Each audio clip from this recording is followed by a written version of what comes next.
There's a Cerulli study that found that advisors who rely heavily on tech tended to outperform other practices in terms of new client growth rates and assets under management growth rates. So, my question to you ladies is, what are the key steps toward integrating tech and personal service to grow one's client base in a world where tech is starting to become more and more pervasive? Who do you want to kick off here, Paul? Ainsley, why don't you start off? Well, it's super interesting when you look at how an advisor works, that you today have to cross so many different applications that aren't connected, and you're probably asking your client to log in to 2, 3, sometimes 4 different websites to get the information they need just to be a client of yours. And that problem of disconnected tech has grown up for a really good reason. A bunch of venture money came into our industry 10, 15 years ago. A lot of new firms were started, a lot of innovation. It was a really exciting time. Everybody was always asking each other, what's the next cool thing?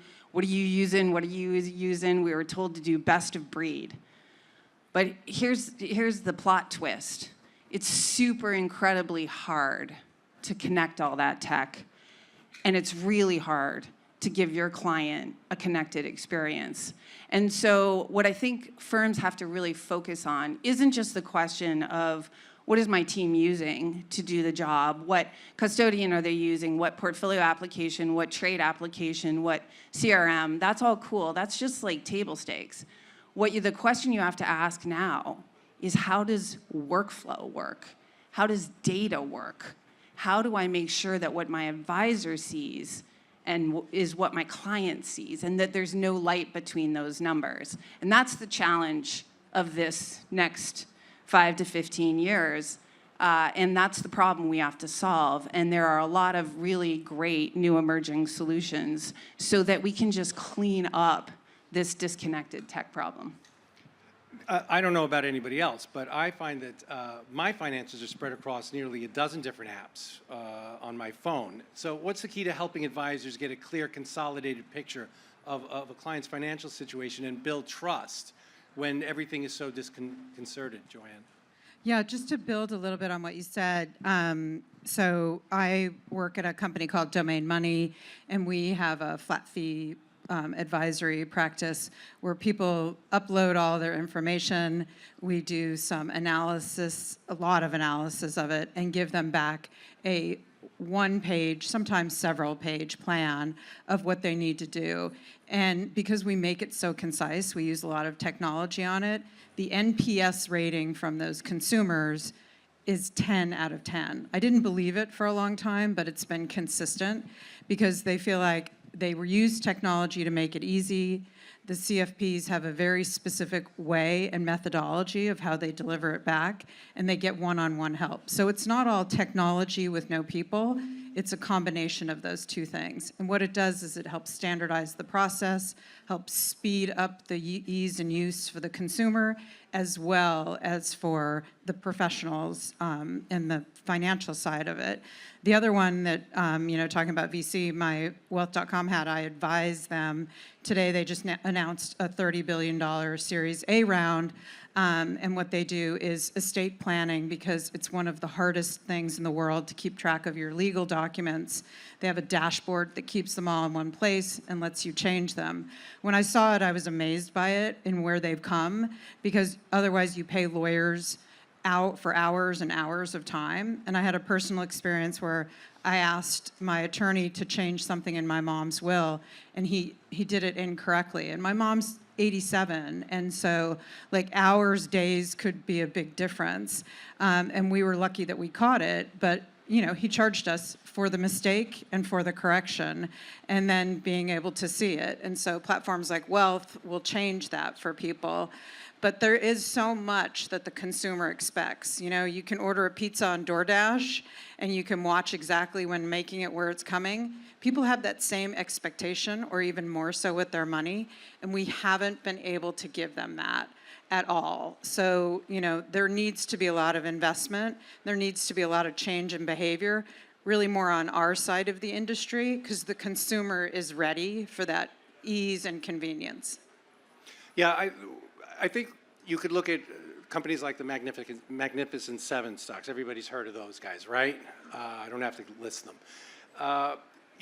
They've made their name on being able to go ahead and elevate the customer experience, to making us spoiled, really, to everything, knowing where your Uber car is at any given moment, whatever you're doing, it's being tracked, and you're getting instant satisfaction. So how does that translate to today's advisory industry? How do advisors and wealth managers, what can they learn from companies like that that are innovating at that level and integrate it for today's clients? Yeah, I mean, I think the first thing you need to learn is that they're spending hundreds of billions of dollars to create that experience. So as an individual advisory firm, you can't do it. You cannot create that end-to-end experience with that kind of great UI, with that kind of great data on your own.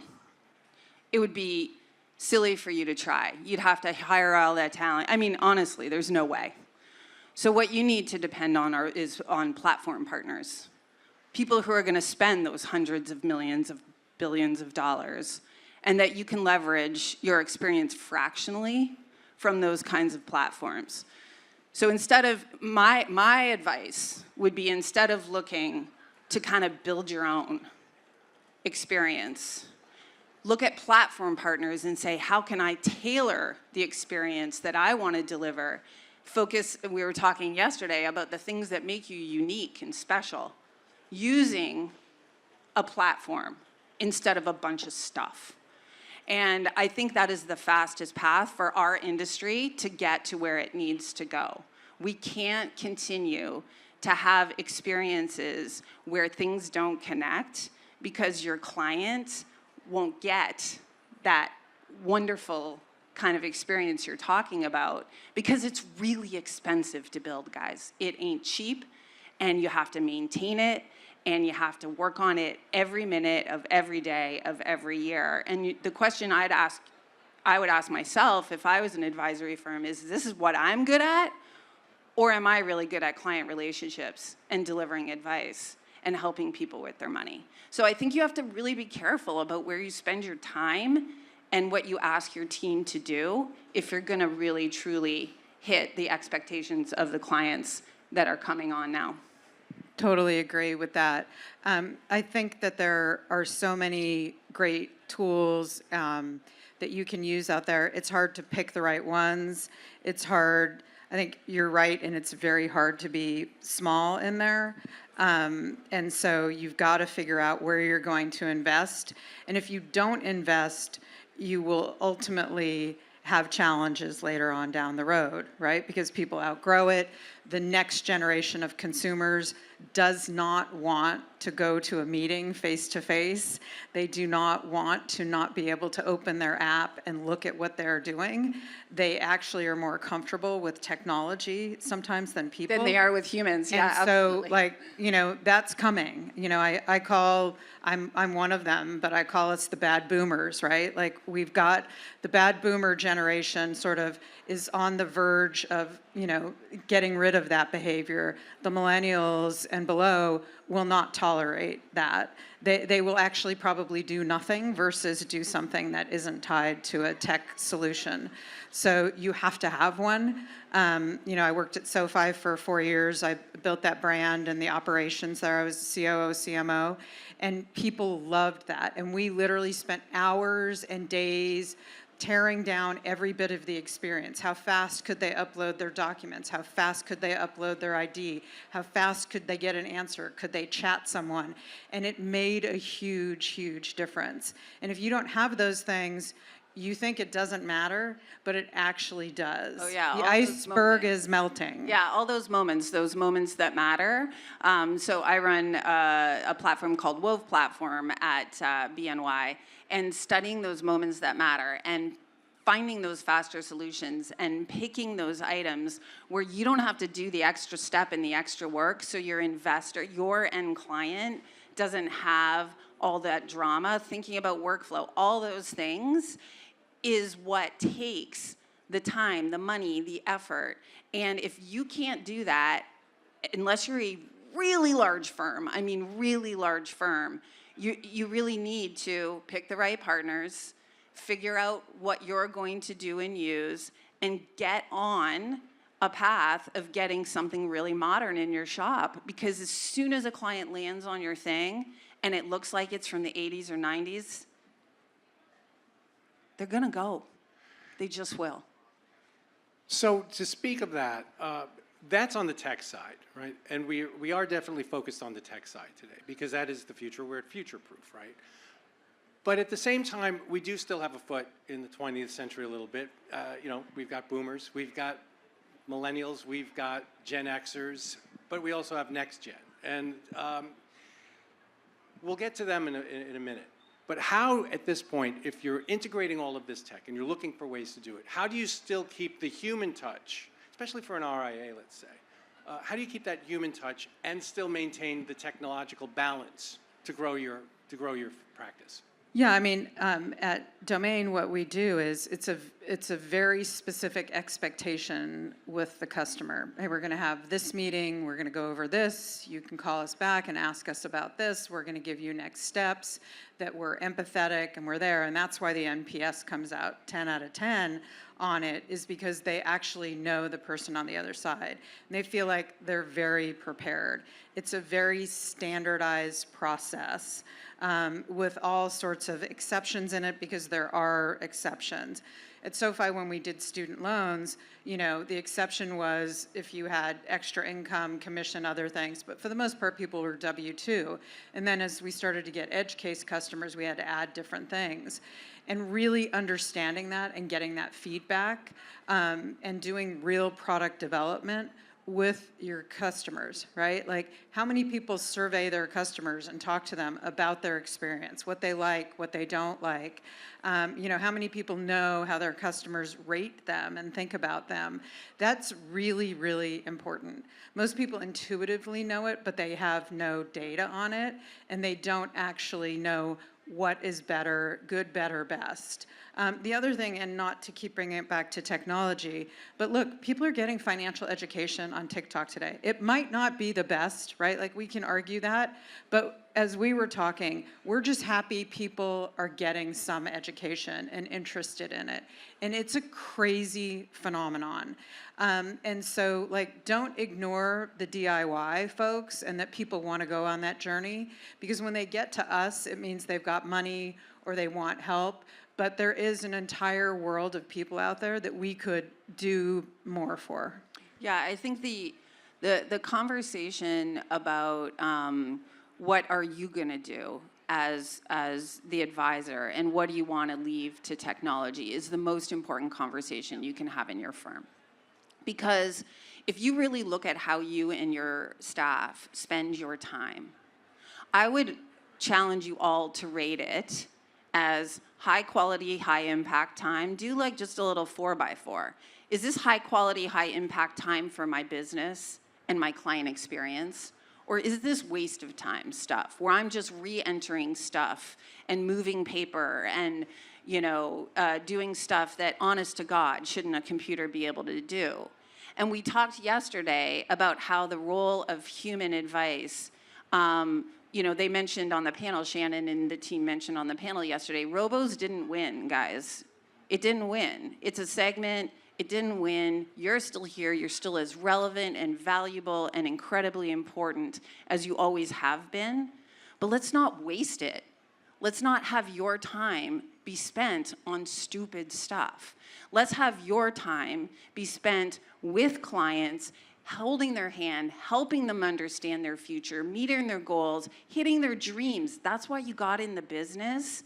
So when you look and you go back to your office, like, if you do one thing, take a week, ask everybody to mark in this quadrant if their hours were excellent or stupid, and then look at the data. Because I promise you, there's way more stupid than you know or want to accept. But if you stare at it and you go, okay, this much is in the quadrant of stupid, how am I going to go fix it? That is going to change your business. Because if you're doing the high impact stuff that makes your clients feel fantastic and rate you 10 out of 10, and it would be a good idea to actually ask them, then you're moving your business forward. You're driving organic growth. You're gonna change your reputation in the market. So that little exercise, take a week, ask your staff to do it. 4 quadrants, awesome, stupid, and then what are the other 2? Just do it on a piece of paper. It's not hard, but do it. Because then you're gonna start to know how you're spending your time, where you're spending your time, and you're gonna be able to choose the right partner. You're gonna be able to create the right tech stack, because you're gonna know what's happening. You raised the issue of all the noise out there, people going on TikTok. There's a lot of free advice. If you're looking to the future, Gen Z is the future. Anybody who's got a couple of them at home like I do, they think they know everything and they learned it on YouTube, right? So Wall Street bets, TikTok influencers. So looking towards getting those future clients and convincing them the value, okay, of working with a wealth manager, financial advisor, to get these, how do you potentially get them raised on these platforms? How do you get their attention? How do you get them to show what you can do so that you can grow for the future? Because we've got right now, but we've got to look forward. Well, I mean, I'm standing here looking at Michael. I mean, Ritzelt has done an outstanding job of this. I've sort of studied it, you know, like being great content creators and advocates for the industry without being an advertisement is a very important art. Like credibility and trust is the #1 thing you have when you manage people's money.